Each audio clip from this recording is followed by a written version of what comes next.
세상 어디에도 없던 방송, 하지만 알아두면 쓸모있는 방송, 경인 기자회견 시간입니다. 오늘도 인천에서 몹시 바쁜 세 분 자리해 주셨습니다. 안녕하십니까? 네, 안녕하세요. 네, 안녕하세요. 예. 자, 오늘 새로운 한 분이 계십니다. 네, 너무 반갑고, 예. 지금 인천투데이에서 이보렴 기자 나오셨는데요. 네. 예, 환영합니다. 박수 되는 거예요? 예. 박수인가요? 지금까지 박수 씨가 처음인데. 아, 진짜요? 아니, 뭐, 아니, 뭐 하는 알겠습니다. 진행을 이런 식으로 예. 일단 그 보려무나 닉네임 갖고 오셨는데 네. 일단 간단한 자기소개 좀 부탁드릴게요.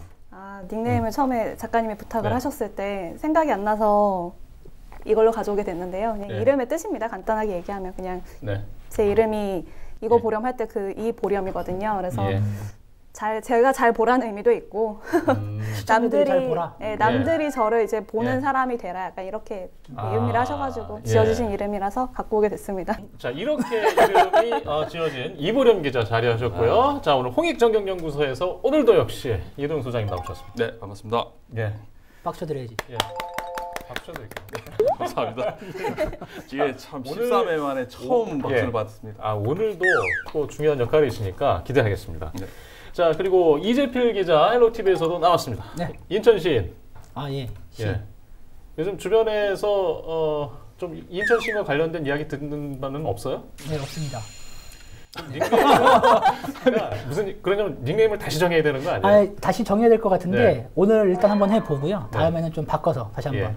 접근해 저는 옛날에 그 보겠습니다. 인천 마스터가 상당히 괜찮은 근데 닉네임 저보다 같아요. 저보다 활동을 오래 예. 했던 선배들도 많기 예. 때문에 예. 그 닉네임을 쓰는 건 너무 좀 부담스러워서 그렇죠. 예.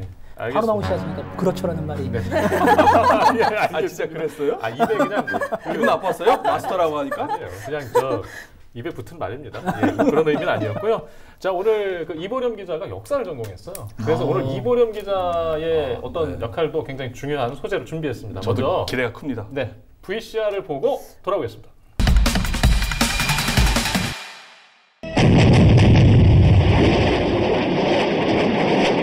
(6월 25일) 새벽 4시 북한군은 38선 전역에 걸쳐 일제히 기습 공격을 감행해왔다.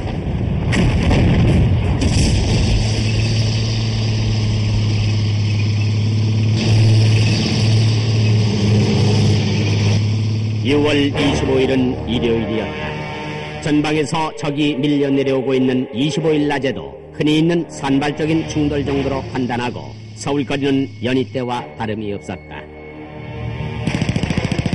대비 없이 갑자기 북한의 전면 남침을 당한 국군은 현대식 무기로 중무장한 북한군을 맞아 최선을 다했으나 대패하고 말았다.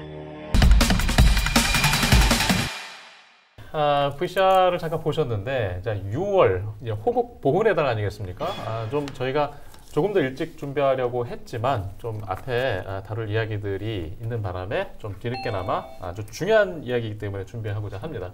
자, 6.25 전쟁 속에서 인천의 이야기 빼놓을 수 없죠. 인천의 전쟁 이야기 하면 또 인천 상륙작전. 또 인천 상륙작전 때에 또 인천의 모습은 어땠는지, 또 우리가 배워온 그 역사와 또 다른 것은 혹시 없었는지, 모르는 것은 없는지 오늘 이 자리에서 좀 이야기를 해보고자 해요. 일단 소장님, 네. 자, 기다리고 있었습니다. 예, 호국 보훈의 달. 자, 다양한 행사들이 좀 있었는데 네. 간단히 좀 알려드리고 갈까요? 네, 지금 6.25가 발발한 지 70주년이 되는 해입니다. 지난 6월 6일 날이었죠. 현충일 날에 이제 박남춘 시장과 내빈들만으로 해서 코로나19 때문에 이제 보훈 가족들을 모시기는 조금 연로하신 분도 많고 해가지고 수봉공원 현충탑에서 이제 추념 행사를 가졌고요. 그 이외에도 이제 다가오는 이제 6.25 때도 마찬가지로 이제 거기에서 각종 행사를 지금 계획을 하고 있습니다만 이 코로나19 때문에 제대로 사회적 거리두기 생활 방역에 의해서 제대로 치러질까 하는 생각이고요. 지금까지 이번 6.25 70주년을 앞두고 보훈 가족들에게 한 인원 지금 인천시가 한 29,000명 된다고 하더라고요. 한 10만 원씩 290억의 예산을 좀 지출하기도 했습니다. 네. 일단 저희가 녹화를 좀 미리 해서요. 아마 방영 시점에는 6.25가 좀 지난 시점일 거라는 거 양해를 부탁드리겠습니다. 자, 이보렴 기자. 네. 또 행사들이 또 있지 않았나요? 전시 행사 같은 경우, 그러니까 아까 그렇죠. 수목공원에서 이제 현충탑 앞에서 있었던 행사도 네. 있었고요. 또 전시 행사라고 해서 6.25 참전 유공자 메시지전이라고 해서 네. 지금 전시가 예정이 되어 있는데 6월 22일에서 26일 인천시청 로비에서 이제 5일 동안 한다고 합니다. 근데 아까 말씀하신 것처럼 코로나19 때문에 그 사회적 거리두기 문제로 좀 어떻게 진행이 될지는 잘 모르겠고요. 그리고 6.25 전쟁 참전 유공자 위로연이 또 7월에 예정이 되어 있다고 합니다. 네. 예. 이런 행사들이 지금 그것도 예정되어 마찬가지로 뭐 예. 이제 이 방송 시점으로 보면은 다 뭐 행사를 네. 다 하거나 아니면은 뭐 네. 연기되거나 하겠네요. 뭐 7월달 위로연 정도나 이제 네. 앞으로 열 수 있을까 좀 지켜봐야 될 것 같아요. 네, 이렇게 중요한 일들이기 때문에 지역에서 기리는 계획들도 일정들도 많은 것 같습니다. 일단 당시에 어떤 상황이었는지 좀 시기를 좀 거슬러 올라가서 간략히 한번 알아보고 이야기 계속 나누도록 하겠습니다. 자, 이재필 기자, 인천 상륙작전 뭐 한 전후라고 해야 될까요? 그 이전 그때 상황은 좀 어땠었던가요? 일단 그 당시에는 이제 굉장히 많이 이제 북한에게 밀려서 굉장히 어려운 그런 네. 상황이었고 이 전시를 이제 뒤집기 위해서 이제 어떤 특단의 카드를 이제 연합군에서 내놓은 그렇게 되는 거죠. 그게 이제 인천 다들 잘 아시는 것처럼 이제 인천 상륙 작전인데 이 상륙 작전으로 이제 기화로 해서 전세를 네. 뒤집는 그렇게 되죠. 네. 근데 이제 많은 이야기들이 있었어요. 그 당시에 이제 인천 앞바다 같은 경우에는 조수간만의 차가 굉장히 심하기 때문에 상륙 작전을 하더라도 한두 시간 내에 모든 작전을 끝내야 되는 굉장히 열악한 그리고 상륙을 했을 때 그 이제 월미도 쪽에 이제 어떤 이런 해안 절벽들이 있어서 그 절벽을 딛고 넘어서서 과연 이거를 성공할 수 있겠느냐. 그래서 당시 이제 연합군의 보고서에는 5,000분의 1의 확률을 네. 꼽았다고 해요. 때문에 굉장히 열악하다. 때문에 이제 당시 이제 미 정부에서도 작전을 좀 취소했으면 좋겠다라고 이렇게 언급을 했는데 당시 연합군 네, 사령관이었던 메가더 장군이 강행을 네. 하게 되죠. 그러면서 다들 잘 아시는 것처럼 1950년 9월 15일 새벽에 이제 인천 상륙작전을 개시를 하게 되고 이 작전이 먹혀 네. 들어가면서 당시에 이제 이 유엔군이 이제 2,000명밖에 안 되는 적을 제압하고 월미도를 거쳐서 인천항, 네. 인천을 탈환을 네. 하게 되죠. 그리고 이걸 기화로 해서 9월 28일 이제 서울까지도 완전 탈환을 하고 이후에 38도 네. 이남 지역을 전부 다 수복하게 되는 그런 네. 계기가 되는 역사적인 작전이라고 할 수 있겠습니다. 지금 이 기자님이 네. 짤막짤막 그 얘기했는데 요점을 다 얘기해 버려가지고 예. 더 이상 뭐 얘기하기 어려울 정도로 할 말을 다 하신 것 같아요. 예. 아니 네, 포인트가 일단 있습니다. 그래도 좀 궁금한 게 좀 많이 있을 것 같아요. 그러니까 인천 상륙 작전을 이제 왜 하게 됐을까? 아니면 그 6.25에서 인천 상륙 작전이 상당히 중요한 지점으로 우리가 알고 있잖아요. 또 그 전과 후는 어떻게 달라졌을까? 그 그리고- 당시에 아까 말씀하신 것처럼 상당히 대한민국의 위기 상황이었다는 게 네. 이제 6월 25일 날 새벽 4시에 기습 남침을 한 다음에 3일 만에 서울이 함락했지 예. 않습니까? 예. 그리고 한 달도 채 되지 않아서 이제 7월 말에는 낙동강을 제외하고는 다 지금 점령이 된 상태란 말이에요. 네. 그 상황에서 어떻게 반전할 수 없는 그때 이제 긴급하게 이틀 뒤에 이제 유엔 군이 참전하기로 유엔 안보리를 통과하게 되면서 16개국 연합군들이 부산항에 집결을 하게 된 겁니다. 예. 하지만 모든 북한군의 총 주력 부대가 다 지금 낙동강 벨트에 지금 모이는 네. 상황에서 이제 메가더 장군이 아까 말씀하신 것은 기습적으로 예. 이제 예. 돌아서 남해를 돌아서 예. 이제 서해를 돌아서 인천 상륙장으로 이제 치고 들어간 거죠. 예. 그 의미가 있습니다. 당시의 상황에 보면 중요한 지점이었던 것 같은데 그 인천 상륙 작전을 결정하기까지 아까 뭐 5,000분의 1 이런 뭐 작전 보고서에도 이야기가 있었다고 그러는데 네. 그럼에도 불구하고 했어요. 당시에 이제 그 미 대통령이 트루먼이었나요? 트루먼 네. 트루먼 예. 대통령이 이제 그러니까 미군, 그러니까 연합군 병사들이 이렇게 희박한 확률 싸움을 하는데 희생되는 걸 원치 않는다라고 하면서 이제 전제 이 인천 상륙작전에 대해서 어떤 이런 반대 입장을 강하게 네. 피력을 하죠. 근데 트루먼뿐이 아니라 미 합참, 네. 미 네. 해군 참모총장, 육군 참모총장 전부 다 반대했어요. 네, 그러니까 이런 그러니까 왜 이런 불가피한, 그러니까 이렇게 확률도 없는 싸움에 무모한. 왜, 네. 무모한 이런 싸움에 왜 예. 희생을 해야 되는 것이냐 예. 했던 거였는데 어떻게 보면 메가더 장군의 뚝심이 있었다고 봐야 되는 거죠. 충분히 성공할 수 있다라고 네. 이렇게 하면서 이제 예. 밀어붙였고 어쩔 수 없이 이제 그 연합군도 이거를 받아들이고 이제 갈 수밖에 없었던 상황이었는데 예. 한 가지 재밌는 게 이제 이런 얘기가 있었어요. 그러니까 그 당시 이제 중국의 마오쩌둥이 그 인천 상륙작전, 그러니까 이 내전을 많이 겪었던 전쟁에 많이 이제 통달했던 사람이기 때문에 여러 이제 상륙작전 포인트가 잡혔었는데 메가더 장군의 어떤 이런 기질상 이렇게 어려운 작전이지만 인천으로 상륙할 가능성이 크다. 때문에 당시 이제 김일성에게 방비를 좀 해라. 들어올 수 있으니 방비를 좀 해라라고 수차례 언지를 했다라고 하더라고요. 근데 이거를 김일성이 이렇게 어려운 상황인데 얘네가 과연 일로 들어올까? 안 들어올 거다 하면서 이거를 그냥 등한시했다고 해요. 그러니까 이 부분이 어떻게 보면 중요하게 먹혔던 거죠. 당시에 마오쩌둥의 이 어떤 지적을 김일성이 제대로 받아들이고 방비를 했다라면 아마 지금의 역사가 많이 바뀌지 않았을까. 그렇게 한번 생각을 해봅니다. 너무 좀 단순하게 정리가 되는 거 아니에요? 모택동의 얘기를 듣고 김일성이 방비를 했다. 마오쩌둥?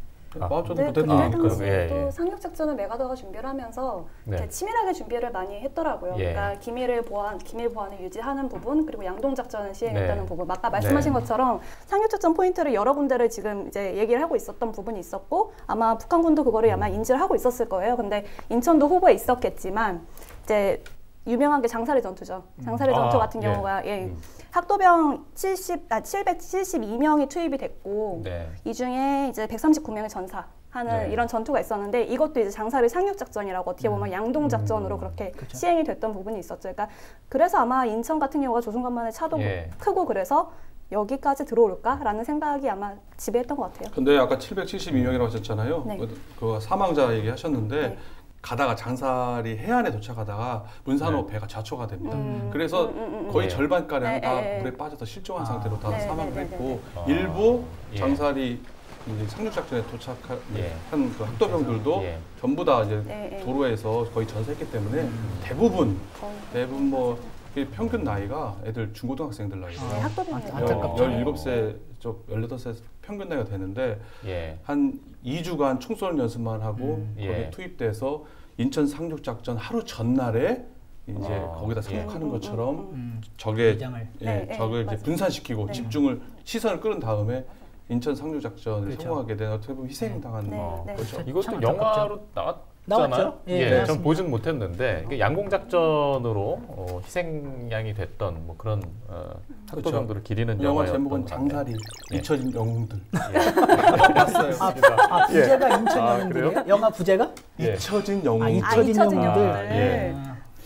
알겠습니다. 결국에는 그렇게 복잡한 상황에서 인천이 어떤 그 서울 수복을 하는 중요한 관문이었고 요지였고, 성공했었던 배경 중에 지금 뭐 장사리 전투, 양공작전을 얘기했는데 뭐 그 외에 또 있을까요? 일단 방심을 했었다. 그렇죠. 일단은 그 전에 아까 왜 메가더 장군이 인천 상륙작전 확률이 5,000분의 1밖에 되지 않은데 왜 인천을 선택했느냐를 한번 생각을 해봐야 됩니다. 두 가지 이유가 있어요. 왜냐하면 첫째는 인천이 서울과의 거리가 34km입니다.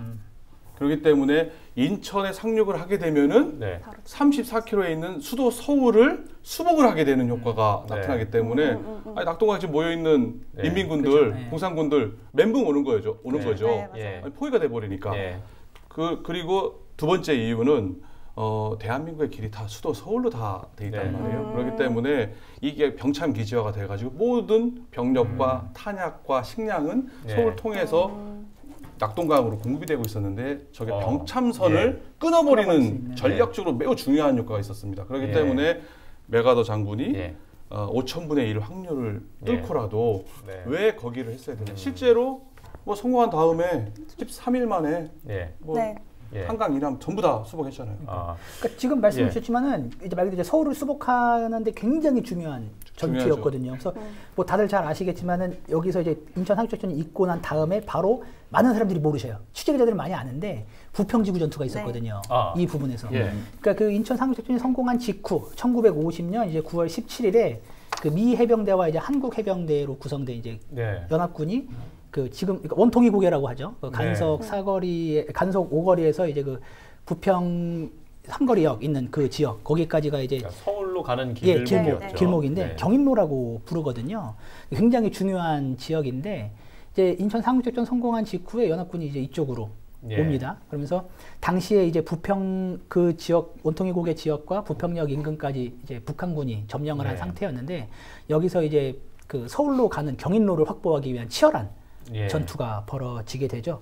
근데 여기서 다행히 이제 또 연합군이 승리를 하면서 그 당시에 서울 그리고 이제 가장 네. 중요했던 김포 비행장을 확보를 예. 하면서 그 서울을 수복하는 이런 어떤 통로를 만들어주는 굉장히 중요한 전투가 됩니다. 근데 예. 많은 분들이 이 전투를 잘 몰라요. 인천 상륙작전은 아는데 부평지구 전투를 몰라요. 예. 그래서 저희라도 좀 알자라는 차원에서 말씀을 드리는 거고 예. 이 당시 전투에 참여했던 사람들의 어떤 이름이 담긴 그 위령비가 네. 지금 부평 아트센터 예. 그 뒤편으로 해서 위령비가 세워져 있습니다. 네. 이제 호국 보훈의 달이고 한데 아트센터도 좀 방문을 하시고 그다음에 예. 또 이제 가족들과 함께 위령비도 한번 둘러보시면 참 좋은 뭐 어떤 예. 이런 코스가 될 것 같습니다. 아, 그리고 앞서 예. 우리가 얘기했던 이제 장사 상륙 작전에 예. 대한 학도병들의 희생, 그리고 아까는 부평지구의 전투뿐만 아니라 아까 그 양동 작전을 썼다고 했잖아요. 거기가 예. 그 장사뿐만 아닙니다. 영덕의 장사뿐 아니라 뭐 군산, 뭐 주문진, 예. 뭐 이런 데다가 지금 그래요? 헷갈리게 거기다 이제 거지 무전을 쳐요. 예. 영화에 나오잖아요. 영화에서 막 거짓말로 여기다가 착륙할 것이다라고 해가지고 군데군데 지금 전부 다 지금 거짓무전 치고 또 거기다가 실제로 믿게 만들려고 폭격을 또 예. 가하기도 하고 예. 아까 말한 장사에다가는 그야말로 학도병 투입하고 예. 완전히 예. 북한군들을 기만하는 아, 제가 오늘 그 꼭 모르실 거를 찾아가지고 제가 지금 제가 아니, 영화 안 보신 것 같은데 한 번 더 안 되겠는데 알겠습니다. 거기서 나오는데요. 그게 인천 예. 상륙작전의 또 하나의 승리의 요인은 뭐냐? 예. 아까 말한 그 인민군들이 방심한 거를 메가더 장군이 성공시킨 것도 있지만 또 하나가 엑스레이 작전이라고 하는 게 바로 그 영화에서 나왔던 거 예, 이거 같아요. 나오는 네. 겁니다. 아, 보시긴 보셨구나. 네.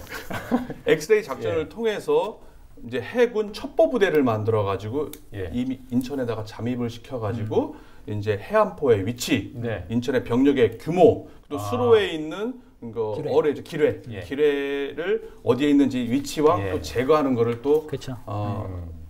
해군 첩보부대가 이걸 성공적으로 수행을 하게 되고요. 맞아요. 또 특수부대 켈로부대라고 켈로 있습니다. 켈로부대의 그 특수부대원들이 이제 8미도 등대, 예. 8미도에 상륙을 해서 교전을 예. 해가지고 네. 8미도 등대를 쫙 켜주면서 이제 예. 인천 항로를 상륙작전 열어주죠. 메가더 함대가 예. 들어올 수 있게끔 이런 예. 뭐 숨은 그야말로 유엔군과 메가더 장군만의 그렇죠. 인천 상륙작전은 아니다. 예. 우리 국민들, 우리 희생들 통해서 이루어진 경우라다. 주로 그 말씀 들어보면 물론 좀 영화에서도 좀 본 기억이 나는데 주로 어려운 일은 우리 국군이 다 했네요. 희생양은 국군이 다 했다. 어려운 다 같이 일은 다 같이 노력했죠. 다 같이 예, 그렇겠죠. 예, 그렇게 저- 얘기하면은 너무 메가더 장군을 폄하하는 예. 상황이 되지 않을까요? 너무 국뽕 아닙니까? 네. 예, 아니, 우리가 꼭 알아야 되기 때문에 항상 개인적으로 갖고 있던 생각입니다. 핵전쟁, 그러니까 핵무기가 사용될 뻔했다. 6.25 전쟁 때. 이게 뭐 중공군 145태 이후 이야기 같은데 실제로 좀 역사 이야기 안에서도 지금 그런 그 이야기들이 있었나요? 그러니까 저는 이제 영화에서는 그 핵무기 이야기는 기억이 없거든요. 영화에서는 핵무 얘기 안 나오고. 예. 아이고. 네. 예. 아니 봤다는 거는 강조하기 위해서 맞아. 없었어요. 핵무 얘기가 없었죠. 없었어요. 예. 그러니까 아마 그 과정에 뭐 시나리오 이유가 있었겠지만 어쨌든 지금 제가 궁금한 건 과연 거기서 핵무기를 사용하는 결정이 있었다면 그러면 이제 히로시마나 나가사키 이후에 또 한반도가 상당히 참 아픔의 역사를 또 가질 뻔했다 이런 생각이 들더라고요. 근데 진짜 핵무기에 관련 어떤 논의가 있었어요 당시? 네. 있긴 있었어요. 있었죠. 네.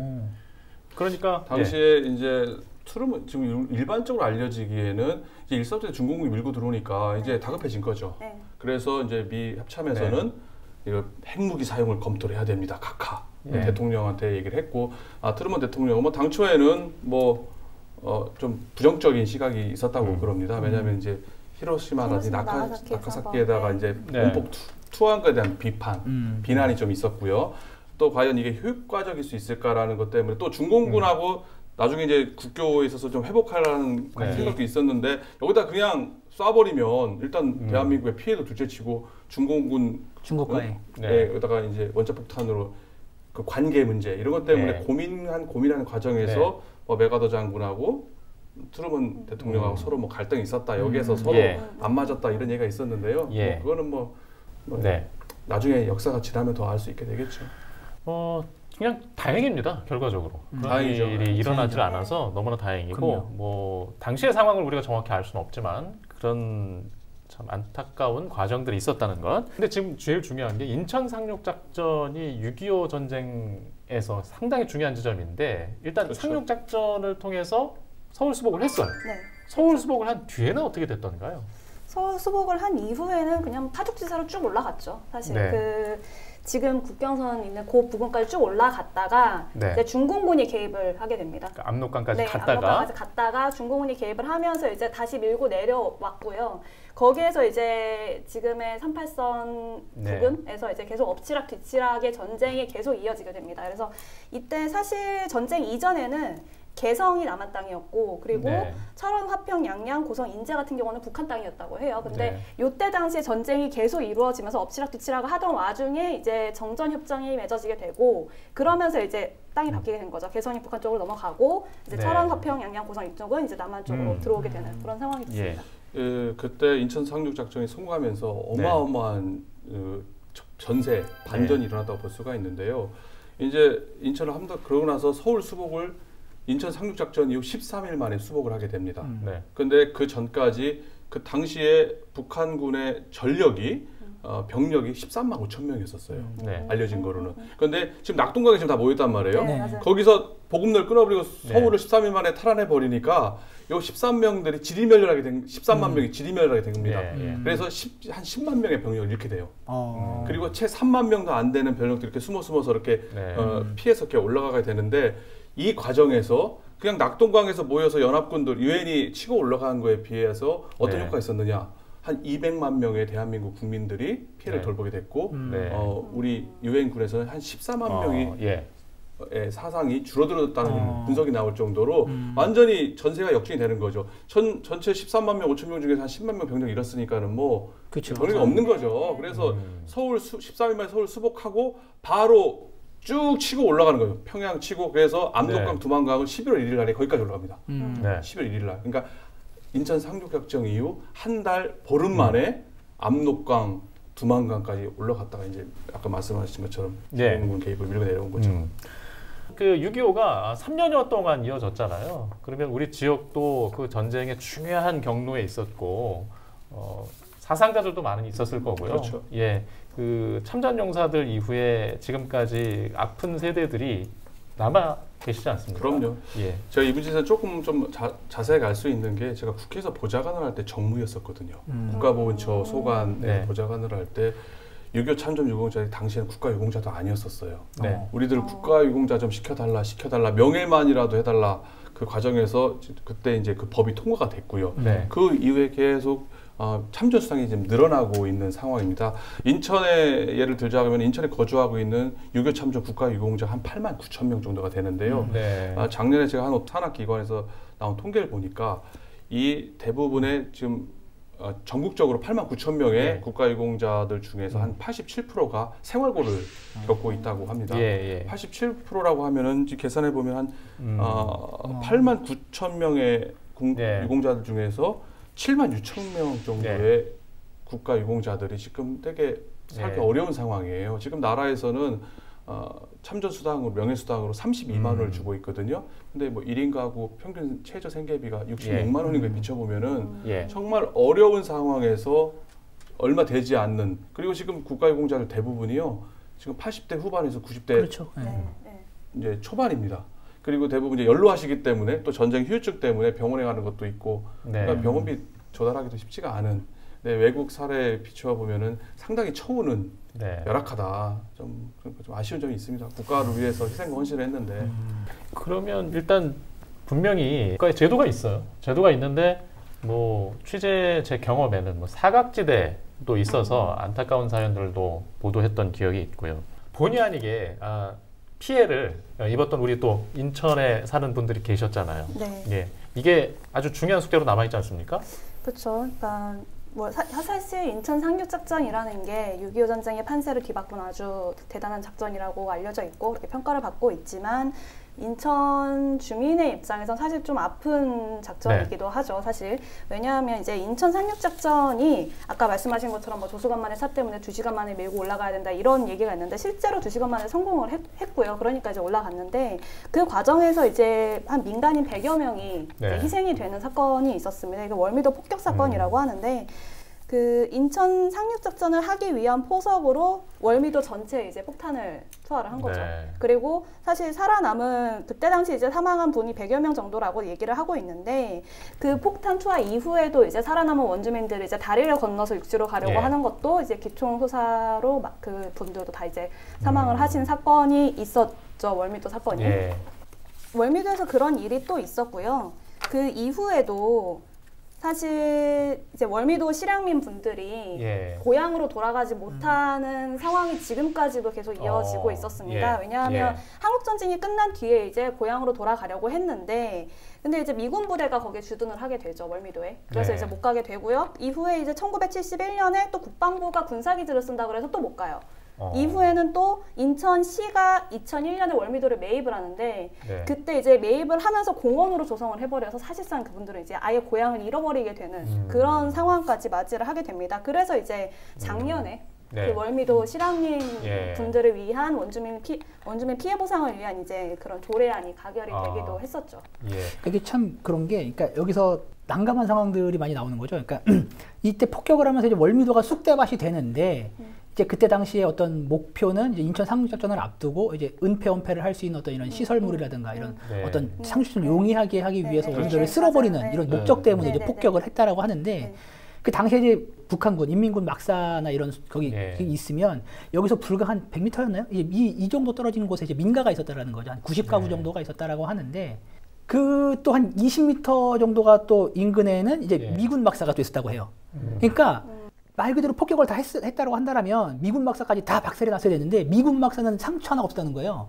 그러면 이거는 어떤 정밀 타격이 가능했다는 얘기인데 그렇다면 굳이 민가까지도 이거를 폭격을 했었어야 옳았냐. 상륙작전 직전에 이야기를 하는 건가요? 그렇죠. 그럼요. 근데 그때 미군 막사가 있었어요? 거기 미군 막사가 있었다고 그래요? 보고가 나오고 있어요. 그러니까 그런 또 조사가 나온 게 있는데 거기에 아무튼 미군 시설들이 있었는데 미군 시설들은 건드리지 않았다고 하더라고요. 그래서 이거를 과연 어떻게 봐야 할 것이냐. 이게 미군에서 좀 더 이렇게 좀 이렇게 이렇게 이걸 좀 예의주시했다라면 민간인 어떤 이런 사상을 줄일 수 있지 않았겠느냐라는 이런 부분 때문에도 더욱 더 이런 어떤 지적이 나오고 있는 그런 상황이거든요. 미군 부대가 막사가 미군 막사가 있었다라고 지금 나오고 있어요. 점령지인데 그러니까 이게 진실과 화해를 위해 이제 과거사정리위원회에서 이제 조사 결과를 이제 브리핑을 한 건데 여기서 이제 문제 제기하는 지점이 딱 그 지점 때문이에요. 그러니까 저도 그게 미군의 시설물이 거기에 왜 있었는지 잘 모르겠지만 이 위원회에서 조사했던 부분은 이 정도로 어쨌든 미군 시설도 그 근처에 있었는데 미군 시설은 어떤 타격이 없었다. 그러면 민간인 학살을 어떤 최소화할 수 있지 않았겠느냐.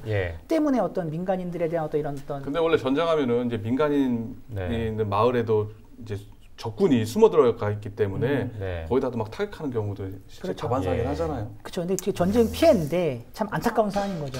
일단 지금의 시각에서는 좀 이해하기 어려운 일들이다. 뭐 당시에는 어떤 상황이었는지 우리가 지금 지금의 시각으로 해석할 수밖에 없잖아요. 그때 이제 인천 상륙작전은 이제 앞에 월미도가 있기 때문에 1단계는 월미도를 점령을 하고 2단계는 인천시까지 들어가야 되는 2단계 전략을 핀 거예요. 1단계는 이제 아침 6시 반에 들어간 거고 2단계는 오후 5시 반에 이제 밀물이 들어가는 그 시기 9월 15일 날 들어간 건데 당연히 전날에 아까 말씀드렸던 다른 군산, 주문진 이런 데들도요. 상륙하기 전날에는 그 앞에다 그 전날에는 네이팜 전투기가 그리고 한포 사격으로 완전히 뚝대밭을 만들어 놓은 거예요. 적군들이 아예 소멸돼. 그때 이제 갑자기 잠자다가 그 폭격을 맞은 주민들은 헐레벌떡 다 뛰쳐나온 거죠. 근데 거기가 바로 지금 어떻게 보면은 이제 북한은 뭐 이제 올라갔고 남한에 자기 살던 고향이 있는데도 못 간 70년이 되도록 못 가는 유일한 그 사람들이 바로 월미도 실향민들이라고 볼 수가 안타깝죠. 있어요. 그러니까 그때 나왔던 땅도 다 자기 땅도 다 뺏긴 거죠. 그러니까요. 다 뺏긴 거죠. 되게 안타까운 건데, 그러니까 막 그때 얘기를 들어보면은 좀 너무하죠. 막 기총소사를 하고 하니까 피해서 막 갯벌에 몸을 숨겼다가 도망가기도 하고 뭐 그랬다는 얘기가 있는데 말씀하셨던 것처럼 이런 주민들의 어떤 피해가 야기가 되니까 이제 2011년도에 이제 인천시 의회에서 이제 그 월미도 피해 주민들을 위한 어떤 지원 조례를 준비를 하게 됩니다. 근데 이제 그 당시에 행안부에서 이 부분은 한국전쟁 관련된 이런 피해 지원은 지자체가 아니라 그러니까 국가 사무다. 그래서 너희들 네. 조례 만드는 어떤 근거가 없어라고 해갖고 이제 반려를 하게 되죠. 아까 이제 말씀하셨던 것처럼 2019년도에 관련 조례가 이제 통과가 네. 되게 되는데 이때도 참 이슈가 많았죠. 그러니까 어떤 반대 입장 이런 부분들도 굉장히 많았거든요. 그러면서 특히 이제 그 이제 새누리당 쪽에서 이제 당시 자유한국당에서도 예. 막 이렇게 논평을 내고 했는데 뭐라고 내냐면 인천 상륙작전으로 인한 피해를 보상해야 한다면 전쟁을 일으켜서 막대한 피해를 일으키 이제 북한에게 네. 책임을 물어야 하는 건 아니냐 이런 입장을 성명을 내기도 해요. 그리고 지금은 이제 낙선했지만 당시 이제 한국당 김진태 의원도 이제 성명을 네. 냈는데 뭐라고 냈냐면 그럼 동학혁명까지 보상하고 병자호란, 임진왜란 피해까지 다 보상해 줄 거냐 이런 네. 성명을 내요. 그래서 뭐 이렇게 어떻게 뭐 들어보면 뭐 일리가 있겠구나라고 생각할 수도 있겠지만 아, 일리가 있어요? 아니 뭐 이런 상황이라고 한다면 근데 저는 네. 좀 이게 아니라고 생각을 하는 부분이 뭐냐면 그 희생자들이 가족들이 굉장히 어떤 피해, 전쟁 피해 때문에 힘들어하고 그러니까 국민이잖아요. 국민이 네. 어려워하고 힘들어하고 네. 있어요. 그럼 이 사람들을 안아줘야 될 건 국가거든요. 근데 네. 이거를 어떤 잣대를 대고서 뭐 이걸 보상을 네. 해줘야 되네 만회라고 논의하는 것 자체가 아니 국가면 국민을 안아주는 게 일단 기본인데 그걸 이런 논리로 접근한다는 자체가 좀 가슴이 아팠던 그런 기억이 네. 좀 있고요. 참 안타깝죠. 근데 어쨌든 저는- 조례가 통과됐으니 저는 그게 말이 안 된다고 생각해요. 왜 그러냐면은 아니 이 얘기하는데 임진왜란 병자호란 피해까지 해주냐 이렇게 얘기를 했는데 네. 이거는요 적군에 의해서 우리 민간인들이 사망한 게 아니에요. 그렇죠. 예. 아니 그럼 전쟁 날 거 다 그러면은 뭐 6.25 때 피해 입은 국민들이 얼마나 많아요. 근데 이거는 작전을 수행하기 위해서 우리 유엔의 포격에 의해서 그렇죠. 네. 국가 아니면 연합군 유엔에 의해서 불가피하게 희생당한 주민들이에요. 네. 그거 맞아요. 얼마 되지도 않아요 지금. 그쵸. 지금 37인가 그 중에서도 인천에 거주하는 사람 30명밖에 안 돼요. 그 사람들한테 지금 눈앞에 자기 고향이 있고 자기 땅이 있었는데 하나도 몸뚱이만 나온 사람들한테 매달 생활지원금 30만씩 준다는 네. 건데 그거를 뭐 임진왜란 동학혁명 얘기하면서 맞아요. 비판한다. 네. 이건 정치적인 거지. 네. 이거는 당연히 국가가 아니 불법행위에 대한 국가가 불법행위 당연히 보상해줘야 되는 거죠. 좀 그렇죠. 늦은 겁니다. 맞아요. 네. 저도 그렇게 생각해요. 예. 예. 저는 거꾸로 생각을 하는 게 맨날 안보하면서 어떤 이런 그 정쟁의 어떤 이슈로다가 쓰기 때문에 그런데 거꾸로다가 이게 미군이 아니라 북한에게 포격을 당해갖고 어떤 피해를 입었다라고 한다면 과연 이 보수 정당에서 과연 이렇게 반응을 했을까요? 저는 안 그랬을 것 같은데요. 난리 나죠. 빨리 나죠. 예. 아니 그리고 북한한테 뭐 보상을 예. 청구하라 그게 말이 돼요? 그렇죠. 예. 예, 알겠습니다. 자, 두 분은 좀 이렇게 좀 네. 자중해 주시고 일단 오늘 아니 저기 우리 네. 보려문화 기자님 얘기는 안 들어도 되겠어요. 우리의 같은 생각? 아니 뭐죠? 아까 말한 예. 그 예. 원주민 월미도 원주민에 대한 우리 강력한 의지를 밝혔는데 우리 이 기자님에 대한 의지도 아니 이 문제 제기를 먼저 하셨잖아요. 이게 그런 역사 문제가 남아 있다. 예. 네, 같은 예. 뜻인가요? 예. 그럼요. 자기에게만 집중하다가 이렇게 아니 같이 좀 일단 해보자는 뉴스 거죠. 기상도 보고 와서 이야기하겠습니다. 안녕하세요. 경인뉴스 기상도의 기사캐스터 이정합니다.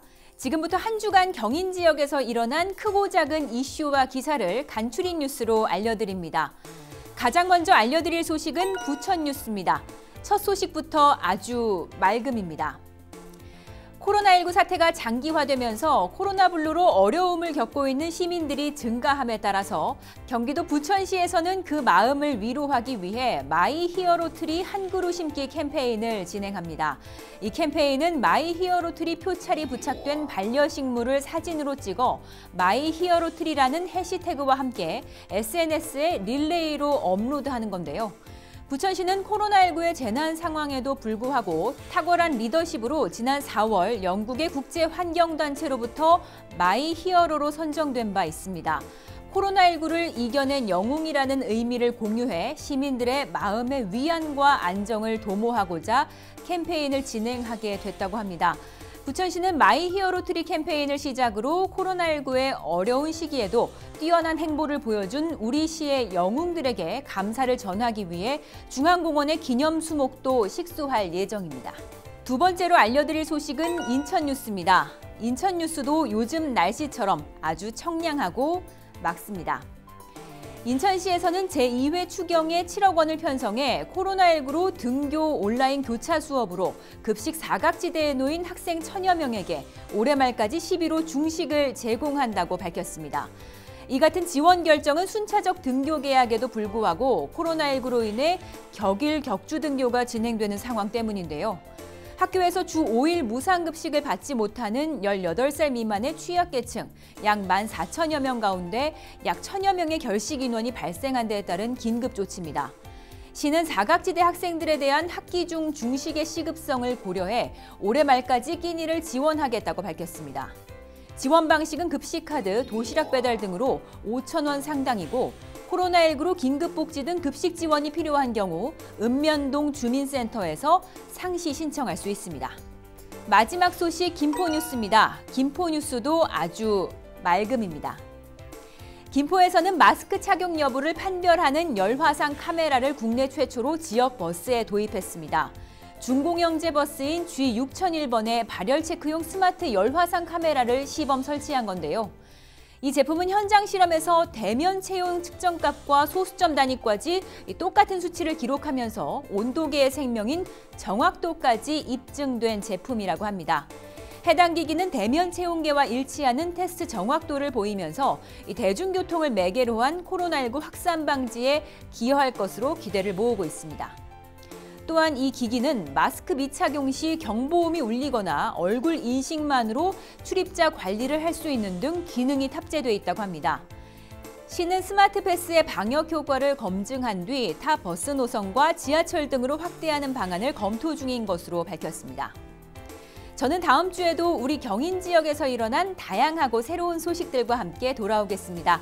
지금까지 기사캐스터 이정하였습니다. 고맙습니다. 아쉽지만 좀 정리할 시간인데요. 이제 오자정리 순서로 넘어가도록 하겠습니다. 네, 오늘 그 이보렴 기자의 오자정리 센스도 네. 되게 궁금하고요. 네. 저 뭐 이도영 소장님은 좀 비장한가 그런 식으로 맨날 비장한데 결과가 요즘에 너무 안 좋아요. 이거는 좀 불참하고 싶다니까요.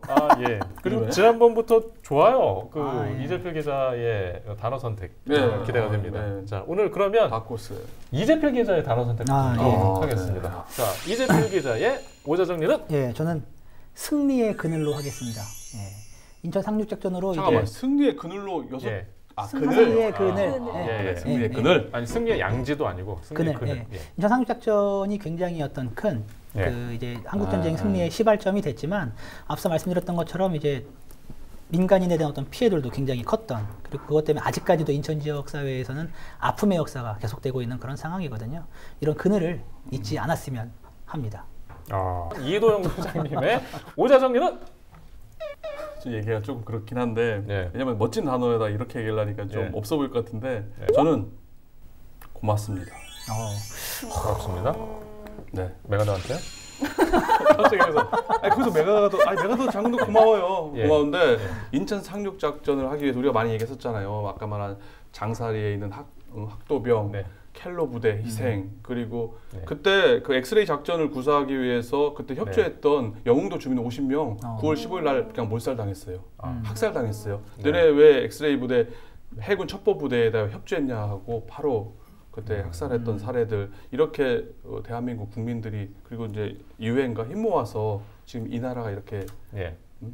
자유 대한민국이 있을 수 있다는 점에 대해서 호국 영령과 순국 선열들에 대한 감사한 마음으로 고맙습니다. 예. 역사를 전공한 이보렴 기자, 보렴문화. 자, 오자정리는 자꾸 역사를 얘기를 하셔가지고 부담이 되는데 네, 네. 역사에서 중요한 건 기억과 기록이거든요. 그래서 네. 저는 오늘의 이야기는 이제 기억의 과정이다라고 그렇게 정리를 하고 싶습니다. 그러니까 예.